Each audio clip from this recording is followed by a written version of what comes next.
Archéophiles, bonjour et bienvenue.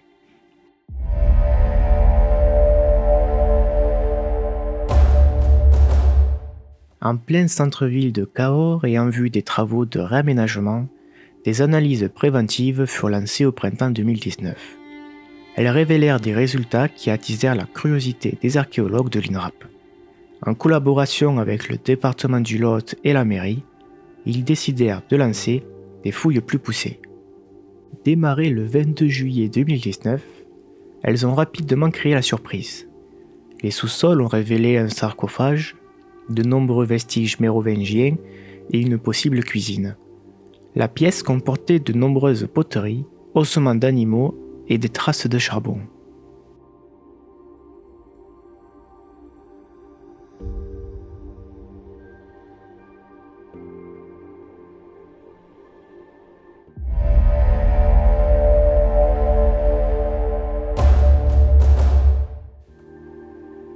Le sarcophage forme une simple cuve en calcaire recouverte d'un couvercle.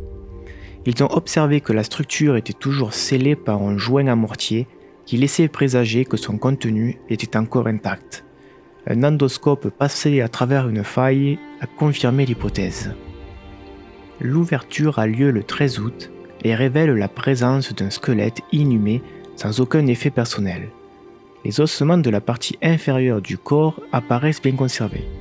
En revanche, la partie supérieure et notamment le crâne montrent des signes de dégradation qui auraient été favorisés par les infiltrations d'eau et de végétaux. En l'examinant, les anthropologues ont pu tirer de premières conclusions. Il s'agirait d'une petite femme, d'un âge avancé, et qui souffrait d'arthrose aux mains et à la hanche.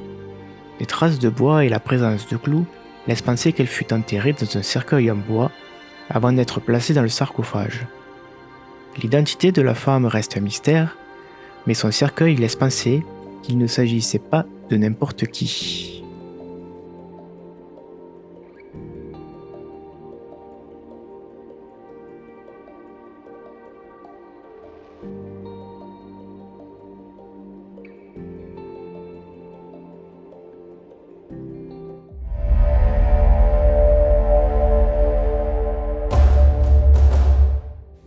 La sépulture se trouve à proximité de l'église Saint-Barthélemy, elle-même située à l'emplacement probable d'un monastère fondé au 7e siècle par Didier de Cahors.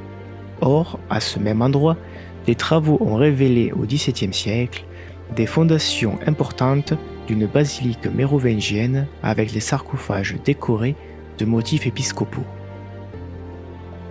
Les archéologues suggèrent que la tombe pourrait avoir été située dans l'enceinte du monastère, voire sur un lieu de passage.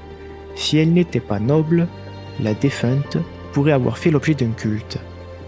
Difficile d'en dire davantage pour le moment, mais des analyses vont être menées afin de dater précisément la sépulture et de collecter de nouvelles informations. Une fois examiné, le sarcophage rejoindra les collections du musée Henri Martin à Cahors, tandis que les ossements seront conservés dans les laboratoires de l'INRAP. Nous arrivons au terme de cette nouvelle Archéo News et je vous dis à très bientôt.